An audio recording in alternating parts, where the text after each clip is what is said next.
നമസ്കാരം പ്രശാന്ത്. നമസ്കാരം. ഈ വിജയ് തമിഴ്നാട്ടിൽ പോയി നിസ്കരിച്ചു, അത് വലിയ പ്രശ്നമായി. പക്ഷേ മോദി നിസ്കരിക്കുന്നില്ല, ഇഫ്താർ വിരുന്ന് നടത്തുന്നില്ല, പകരം അയോധ്യയിൽ പോകുന്നു എന്നൊക്കെ പറഞ്ഞ് വലിയ പൊട്ടിക്കരച്ചിലാണ് കേരളത്തിലെ മാധ്യമങ്ങൾ, ചില മാധ്യമങ്ങൾ. എങ്ങനെ നോക്കി കാണുന്നു?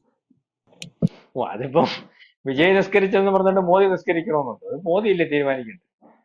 മോദി ഇന്ത്യയുടെ പ്രധാനമന്ത്രി ആകുമ്പോൾ മോദി ഇവിടുത്തെ എല്ലാ ആൾക്കാരെയും ഒരുപോലെ കാണണം. അല്ലെങ്കിൽ അതിനകത്ത് വേറൊരാളുടെ ആചാരത്തെ കുറ്റപ്പെടുത്തുന്നത് ശരിയല്ല. പക്ഷെ പുള്ളി നിസ്കരിക്കണമെന്നോ അല്ലെങ്കിൽ ഇഫ്താർ വിരുന്ന് നടത്തണമെന്നോ ആരെങ്കിലും നിർബന്ധം പിടിച്ചാൽ അത് പുള്ളിക്ക് തീരുമാനിക്കാവുന്ന കാര്യം. പിന്നെ മോദി ഈ പറയുന്നത് പോലെ രാമക്ഷേത്രത്തിൽ പോകണോ, പൂജ നടത്തണോ, അല്ലെങ്കിൽ അവിടെ എന്തൊക്കെ ചെയ്യണോ എന്നുള്ള കാര്യം തീരുമാനിക്കാൻ മോദിക്ക് പറ്റും. കാരണം അയാൾ ഹിന്ദു സംസ്കാരത്തിന് ഉടമയാണല്ലോ.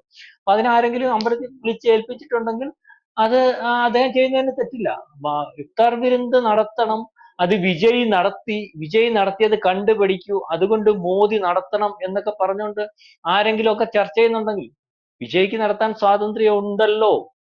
ഇപ്പം കഴിഞ്ഞ ദിവസം നമ്മൾ ഈ പറയുന്ന വിജയുടെ നിസ്കാരമായിട്ട് ബന്ധപ്പെട്ട് പറയുമ്പോൾ നമുക്ക് പറയാം, അത് പറഞ്ഞത് ഇപ്പൊ ഇതിനകത്ത് ഏറ്റവും കൂടുതൽ ആവേശം കൊണ്ടുകൊണ്ടിരിക്കുന്നത് ഈ അടുക്കൂട്ടി ചർച്ചക്കാരാണല്ലോ. അതിപ്പോ നമുക്കിത് പറയാം, വിജയ് അവിടെ തൊപ്പിയൊക്കെ ഇട്ട് തൊഴുതുകൊണ്ട് വലിയൊരു ഇഫ്താർ വിരുന്ന് നടത്തി, വളരെ കൂടുതൽ ആൾക്കാർ അതിനകത്ത് പങ്കെടുത്തു, പുള്ളി നിസ്കരിച്ചു. പക്ഷെ ഒരു അബദ്ധം പറ്റി. ആദ്യത്തെ ദിവസം ഭയങ്കര ആവേശത്തിലായിരുന്നു. ഇത് ശരിയാണോ എന്ന് പറഞ്ഞിട്ടൊരു കൂട്ടര്, അതല്ല വിജയിയാണ് ലോകത്തെ ഏറ്റവും വലിയ ആള്, മതേതര ജനാധിപത്യ സംവിധാനത്തിനകത്ത് ഇന്ത്യയിൽ നാളെ നയിക്കാൻ പറ്റുന്നതൊക്കെയാന്ന് പറഞ്ഞുകൊണ്ട് ഇവിടെ കുറെ ആൾക്കാരൊക്കെ കഴിഞ്ഞ ദിവസം പേര് ഞാൻ പറയാം, അതിന്റെ പേര് ഞാൻ പറയാം. തമിഴ്നാട്ടിലെ സുന്നത്ത് ജമായത്ത് സുന്നത്ത് ജമായത്ത് കൊണ്ട് പറഞ്ഞിട്ട് സംഘടന പറഞ്ഞിട്ട് ഇവൻ വന്ന് ഈ മുസ്ലിങ്ങളെ ഞങ്ങളെ മൊത്തം ആക്ഷേപിച്ചല്ലേ, ഇവന് നിസ്കരിക്കാൻ അറിയോ അതും അറിയത്തില്ല, ഇവൻ കുറെ ഗുണ്ടകളെയും കൊണ്ടുവന്ന് ഞങ്ങളുടെ സാധാരണക്കാരായിട്ടുള്ള മുസ്ലിങ്ങളെ വളരെ മ്ലേച്ഛമായിട്ട് കണ്ട് ഇഫ്താർ വിരുന്നാന്നൊക്കെ പറഞ്ഞിട്ട് അവരെ വിളച്ചായിട്ട് കണ്ട് മുസ്ലിം സമുദായത്തെ മൊത്തം ആക്ഷേപിച്ച്, ഇങ്ങനെ ആണോ ഒരു മുസ്ലിമിന്റെ ഏറ്റവും വലിയൊരു അല്ലെങ്കിൽ നൊയമ്പിനകത്ത് കാര്യങ്ങൾ കൈകാര്യം ചെയ്ത് രാഷ്ട്രീയ മുതലെടുപ്പാന്നൊക്കെ പറഞ്ഞിട്ട് വന്നു. ഇപ്പം ഈ വിജയ്ക്ക് അനുകൂലമായിട്ട് പറഞ്ഞവനെ ഒന്നും കാണുന്നില്ല, ഫേസ്ബുക്കും കാണുന്നില്ല, അതും ഡിലേറ്റ് ചെയ്തു.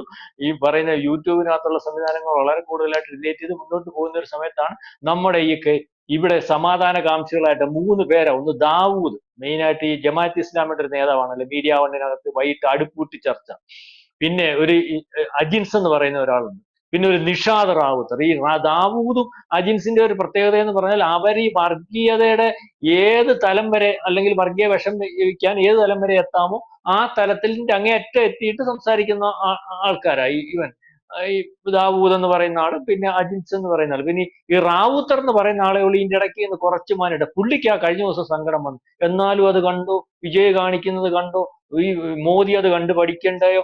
ഇങ്ങനെ ആ മതത്തിന്റെ ആചാരം വിജയ് ഏറ്റെടുത്ത് തൊപ്പി വെച്ച് തറയെ കുത്തിയിരുന്ന് ഇഫ്താർ വിരുന്ന് നടത്തിയില്ല, അതുപോലെ മോദിക്ക് എന്താ ചെയ്താല് റാവുത്തറിന്റെ സങ്കടം. എന്റെ ഒന്ന് റാവുത്തറെ അത് മോദി ചെയ്യണോ വേണ്ടെന്ന് മോദി തീരുമാനിക്കും. മോദി ഇന്ത്യയുടെ പ്രധാനമന്ത്രിയാ, അദ്ദേഹം ഒരു ഹിന്ദുവാ, അദ്ദേഹത്തിന്റെ ആചാരങ്ങൾ അനുഷ്ഠിക്കുന്നുണ്ട്. ഇവിടെ ഇപ്പൊ നിങ്ങളുടെ ഒരു ഇഫ്താർ വിരുന്ന് പല രാഷ്ട്രീയ പാർട്ടികളും ഏറ്റെടുത്തിട്ടുണ്ടാവും. ഈ റാവുത്തർ മനസ്സിലാക്കേണ്ട ഒരു കാര്യം, റാവുത്തർ നിങ്ങളുടെ ഇഫ്താർ വിരുന്ന് ഇവിടുത്തെ രാഷ്ട്രീയ പാർട്ടികൾ ഏറ്റെടുത്തിട്ടുണ്ട്. ഇവിടുത്തെ ഞാൻ ഉൾപ്പെടെയുള്ള അല്ലെങ്കിൽ ലക്ഷ്മി ഉൾപ്പെടെയുള്ളവർ അതിനെ ബഹുമാനത്തെ കാണുന്നുണ്ട്. നമ്മൾ അല്ലെങ്കിൽ അത് അവിടെ പോയി അവിടെ കഞ്ഞി കുടിക്കാറോ പക്ഷേ ഈ പറയുന്നത് പോലെ ഇതിനകത്ത് ഈ പറയുന്ന റാവുത്തർ ഒന്ന് ആലോചിക്കണം. ഏതെങ്കിലും ഒരു റാവുത്തറിന്റെ ഭാഗമായിട്ടിരിക്കുന്ന മീഡിയ മലയിനകത്തിരിക്കുന്ന ഈ പറയുന്ന ചർച്ച ചെയ്യുന്നതിന്റെ കൂട്ടത്തിലിരിക്കുന്ന ദാവൂദ് ഉൾപ്പെടെയുള്ളവർ ഏതെങ്കിലും ഒരു അമ്പലത്തിൽ ഒരു പരിപാടിക്ക് നിങ്ങൾ പോകാറുണ്ടോ? പിന്തുണ പ്രഖ്യാപിക്കാറുണ്ടോ?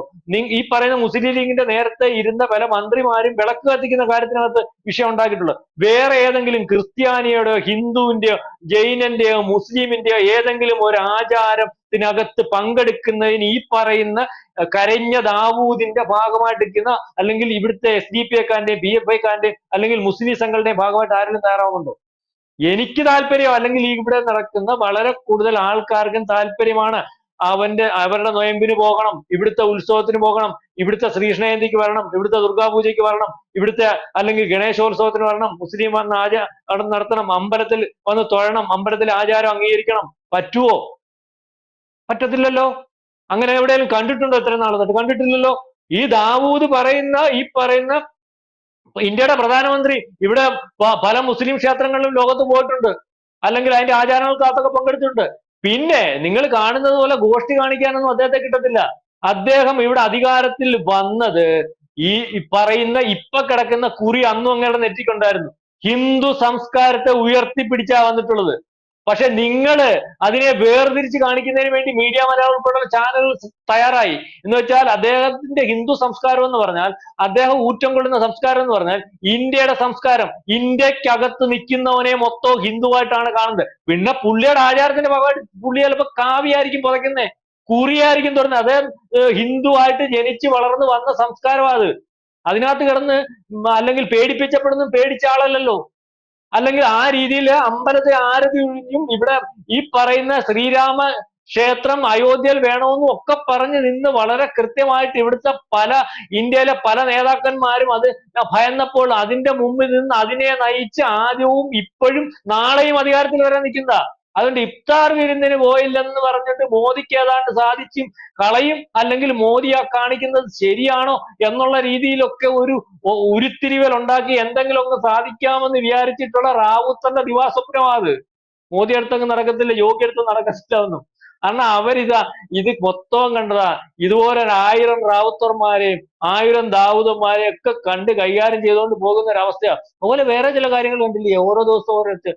എന്നാൽ ഈ SDPI നിരോധിക്കുന്നത് ശരിയാണോ? SDPI എന്ന് പറയുന്ന മതേതര ജനാധിപത്യ സംവിധാനത്തിനകത്തുള്ള ഒരു പാർട്ടിയല്ലേ ഇത്? ഇവിടെ ഈ പറയുന്ന കാര്യങ്ങൾ പറയുമ്പോൾ ഫാസിസ്റ്റായ മോദി.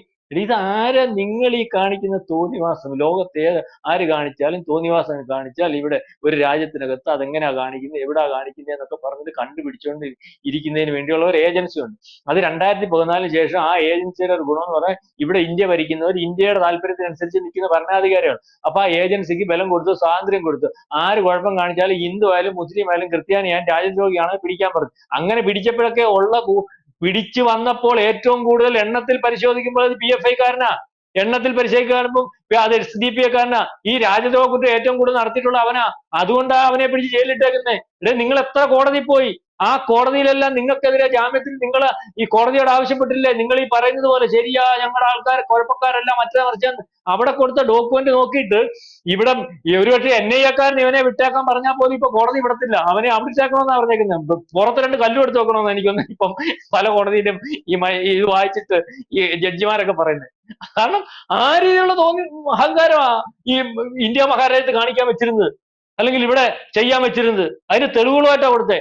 അതിന്റെ തെളിവുകൾ കൂട്ടി ഇണക്കുമ്പോൾ അതേ കാര്യവുമായിട്ടാണ് ഇപ്പൊ SDPI കാരൻ മുന്നോട്ട് പോകുന്നതെന്നാണ് മനസ്സിലാവുന്നത്. അപ്പൊ അതുകൊണ്ടാണ് ഇവനെ പിടിക്കുന്നത്.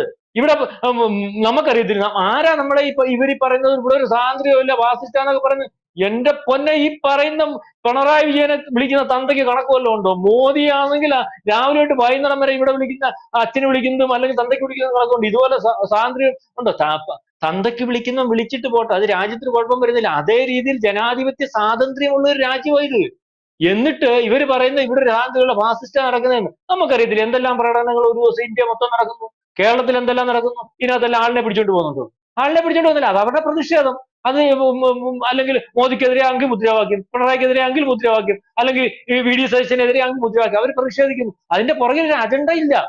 അല്ലെങ്കിൽ അത് ഇന്ത്യക്ക് അകത്ത് നിന്നിട്ട് അവരുടെ പ്രതിഷേധവും അവരുടെ താല്പര്യവും അവരുടെ അഭിപ്രായം പറയുന്നു. അതിന് ജനാധിപത്യത്തിനായിട്ട് അധികാരമുണ്ട്. അത് ഇന്ത്യയിൽ ഏറ്റവും കൂടുതലുണ്ട്. അത് ആർക്കും നിഷേധിക്കാൻ പറ്റും, ആരും നിഷേധിക്കുന്നില്ല. പക്ഷേ ജനാധിപത്യ പാർട്ടിയാണ് ഈ പറയുന്നത് പോലെ എന്നൊക്കെ പറഞ്ഞുകൊണ്ട് രാജ്യത്ത് വെളിയിൽ നിൽക്കുന്ന ISI കാരനും അല്ലെങ്കിൽ ഹമാസുകാരനും ഹിസ്ബുള്ളക്കാരനും ഒക്കെ കാശ് മേടിച്ചിട്ട് അവന്റെ പണി ഇവിടെ നടത്താൻ വന്നാല്, ഇവിടെ നാളെ ജിഹാദ് നടത്താൻ വന്നാൽ, അതിനുവേണ്ടി കൂട്ടായ്മ ഉണ്ടാക്കാൻ നിന്നാല് ഇവന്റെ ചാനലിന് അതിനുവേണ്ടി ദിവസമൊന്നും ആയുസ് കാണത്തില്ല കേട്ടോ. ദിവസം ഈ അടുപ്പുകൂട്ടി ചർച്ച, ഈ ദാവൂദ് എന്നൊക്കെ പറഞ്ഞ ആൾക്കാർ ഇനി ഈ അടുപ്പുകൂട്ടി ചർച്ച ഒരു സുപ്രഭാതത്തിൽ എഴുതി വെച്ചോ. നമ്മൾ ഈ പറയുന്നത് തീഹാർ ജയിലില് അല്ലെങ്കിൽ ഈ UP-യിലൊക്കെയുള്ള വലിയ വലിയ ജയിലുകളുണ്ട്, അതിനകത്തിരുന്ന് ഇവന്മാർ നടത്തേണ്ടി വരും. ഇവന്മാരുടെ പോക്ക് ഇവര് മിണ്ടാതെ ഒരു കാര്യത്തിനകത്ത് മിണ്ടാതിരിക്കുന്നതിന്റെ കാര്യം എന്ന് പറഞ്ഞാൽ ഇവരുടെ ഈ കാര്യം കേട്ടിട്ട് പേടിച്ച് അല്ലെങ്കിൽ ഉണ്ടായിരിക്കും. ഇവരെ കൊണ്ട് വലിയ ഗുണമാണ് BJPക്ക്, അറിയത്തില്ലേ? ഇവന്മാര് എല്ലാ ദിവസവും വൈകിട്ടോ ഓരോ അടുപ്പൂട്ടി ചർച്ച കഴിയുമ്പോഴത്തേന് ഒരു 100 പേര് വീതം BJPക്കകത്ത് ചേർന്നോണ്ടിരിക്കുക. കാരണം ഇവിടെ കേരളത്തിലുള്ള BJPക്കാർക്ക് ആ ജോലി ഇല്ലല്ലോ. കാരണം BJPക്ക് ആളിനെ ചേർക്കുന്ന പണി അവർക്കില്ലല്ലോ, അവർക്ക് വേറെ പല കാര്യങ്ങളുമായിട്ടാണ്. അപ്പൊ ഈ അടുപ്പൂട്ടി ചർച്ച കേട്ടിട്ട് വൈകിട്ട് ഒരു 100 പേര് വീതം BJPക്കകത്ത് ചേർന്നു. അങ്ങനെ ഇപ്പൊ BJP വളരുന്നത്. ഈ മീഡിയ 1 ചാനലൊക്കെയാ ഇവിടെ BJPയെ വളർത്തുന്നത്.